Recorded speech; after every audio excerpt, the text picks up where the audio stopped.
잘 지냈어요 모두 보고 싶었어 우리도 어쩜 이렇게 시간이 안 가는지 정말 버스 안에서 going 이불 속에서 going은 언제나 너에게 going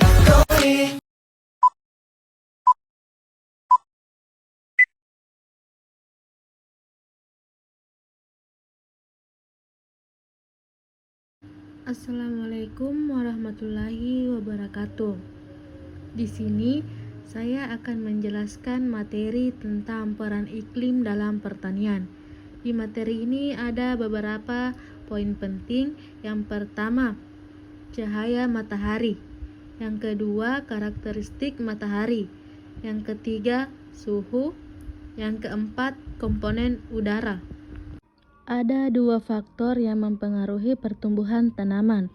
Faktor pertama, faktor iklim. Faktor iklim terbagi menjadi tiga, yaitu cahaya, suhu, dan udara.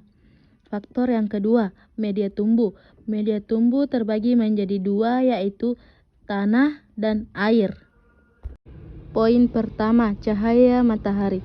Cahaya matahari merupakan sumber cahaya utama yang menghasilkan energi elektromagnetik.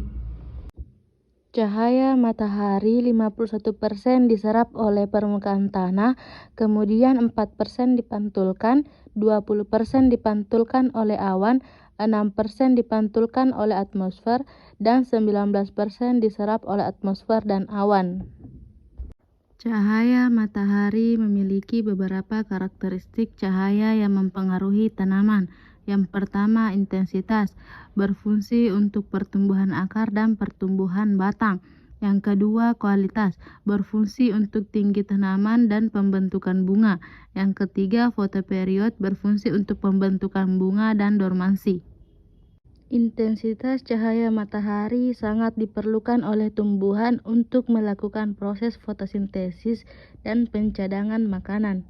Intensitas penyinaran saat matahari langsung sebanyak 10.760 lux, saat penyinaran matahari pagi sebanyak 6.000 lux, saat penyinaran matahari tak langsung sebanyak 3.500 lux, dan penyinaran saat senja sebanyak 1 lux, dan pada malam penyinaran sebanyak 0,1 lux.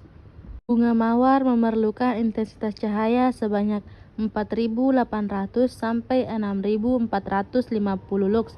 Bunga begonia memerlukan 3.760 lux. Timun memerlukan intensitas cahaya sebanyak 10 sampai 18.000 lux. Selada memerlukan intensitas cahaya sebanyak 4.840 lux dan tomat memerlukan intensitas cahaya sebanyak 11.000 lux.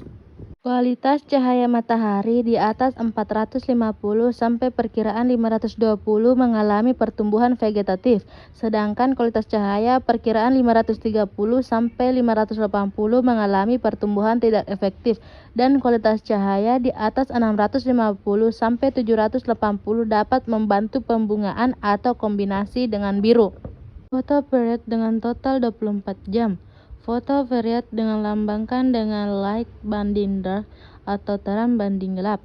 Misal 14 light banding 10 dark atau 14 jam terang banding 10 jam gelap. Berdasarkan kemampuan tanaman dikategorikan menjadi 3 macam. Pertama, neutral plants, yang kedua long days plants, yang ketiga short days plants. Neutral plants tidak sensitif terhadap fotoperiod tertentu untuk pembungaan, contohnya tomat dan terong.